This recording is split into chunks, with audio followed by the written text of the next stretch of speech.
नमस्कार दोस्तों, आप सभी का बहुत बहुत स्वागत है मेरे इस YouTube चैनल में। आज मैं आपको डिफरेंट बेकिया के केयर के बारे में और उसको कैसे मल्टीप्लाई करके बहुत सारे प्लांट बनाए जा सकते हैं उसके बारे में बता रही हूँ।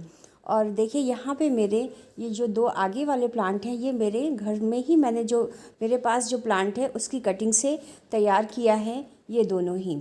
और जो बाकी के दो हैं वो थर्ड और फोर्थ नंबर, ये मैं नर्सरी से लेकर आई थी। इसकी वैरायटी दूसरी है, ये देखिए। और इसमें लीव्स भी निकलने लगी हैं, जड़ें बन गई होंगी, वो प्लांट की कंडीशन देख के पता चल रहा है।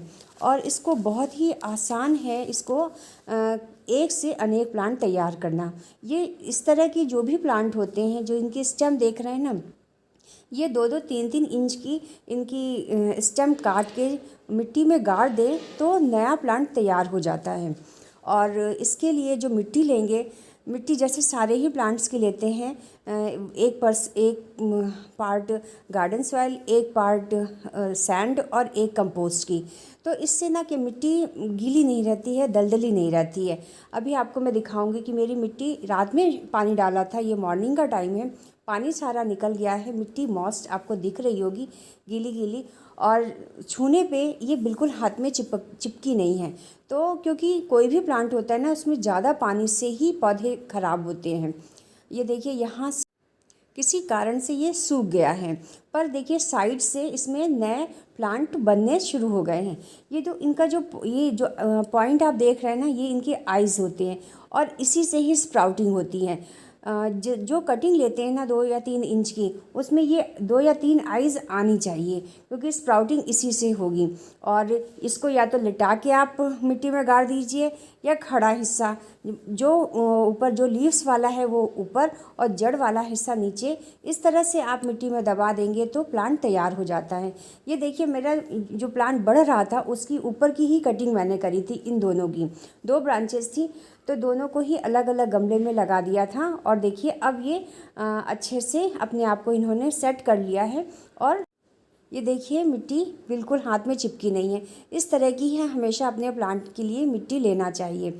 और ये भी पौधा इंडोर प्लांट है और इसको ब्राइट सनलाइट चाहिए, मतलब रोशनी चाहिए, सनलाइट बिल्कुल भी नहीं चाहिए, और हवा चाहिए। और क्योंकि ये इंडोर प्लांट है और अंधेरे में ये बिल्कुल ख़राब हो जाएंगे। जहाँ कम रोशनी होगी, लाइट नहीं अच्छे से आएगी, तो वहाँ ये प्लांट नहीं चल पाता है। और आज मेरे पास इनसे एक ही प्लांट से मेरे पास बहुत सारे पौधे तैयार हो गए हैं। चलिए मैं आपको अपनी बालकनी लेके चलती हूँ। ये देखिए, ये इतनी बड़ी बड़ी जो लीव्स दिख रही ना, ये इसी की कटिंग से जो मैंने प्लांट तैयार किया है वो है। और देखिए इसकी लीव्स ना अभी जितनी दिख रही हैं, इससे भी ज़्यादा बड़ी हो गई थी जो जब मैंने कट किया था। यहाँ से मैंने काट दिया था, और ऊपर वाली जो स्टेम थी वो मैंने लगा दी थी। 2 इसमें आ रही थी, उसमें दोनों मैंने तैयार कर लिया था। और जो बीच के जो गांठें बनती हैं वो मैंने देखिए यहाँ पे एक लिटा करके लगा दी है, और बाकी मैंने ऐसे खड़ी खड़ी लगा दी थी। तो इस पर स्प्राउटिंग देखिए चालू हो गई है, आपको एक छोटी सी पत्ती दिखाई दे रही होगी। और इनकी ये जो पॉइंट होता है ना, आइज़ होती हैं, यहीं से ही नया प्लांट, मतलब नई स्टेम निकलनी स्टार्ट हो जाती है। इसमें जो प्लांट तैयार हुआ है, जो पत्तियां दिख रही हैं, वो इसी आइज़ से ही निकला हुआ पौधा है ये।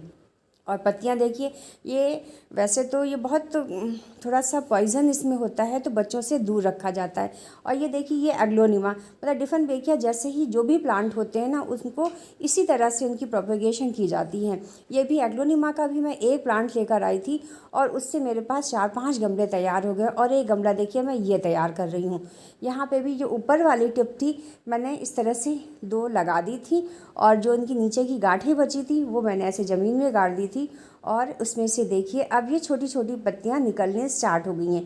3 या 4 गांठ लगाई थी, और उस तीनों में ही लीव्स निकलने स्टार्ट हो गई हैं। और वैसे ये काम तो बारिश में ही करना चाहिए। मैंने जितने भी प्लांट तैयार, मतलब गमले तैयार किए हैं, ये सारे बारिश में किया है। इसी बार बीच बीच में कभी कभी बारिश हो रही थी, तो मैंने ये काम कर दिया। पर इस समय तो बहुत ज़्यादा गर्मी पड़ रही है, तो ये काम बिल्कुल मत करिएगा।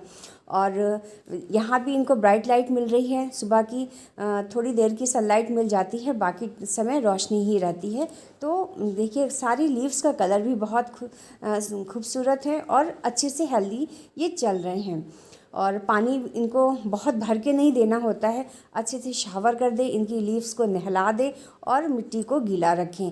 बहुत दलदली मिट्टी नहीं रखनी चाहिए। और फर्टिलाइज़र भी जब एक बार दे दिया है तो ये साल भर अपना काम करते रहते हैं।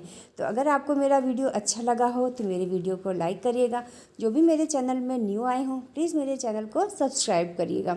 इस तरह से ये मेरी छोटी सी बालकनी है जो बहुत सुकून देती है, बहुत आनंद मिलता है।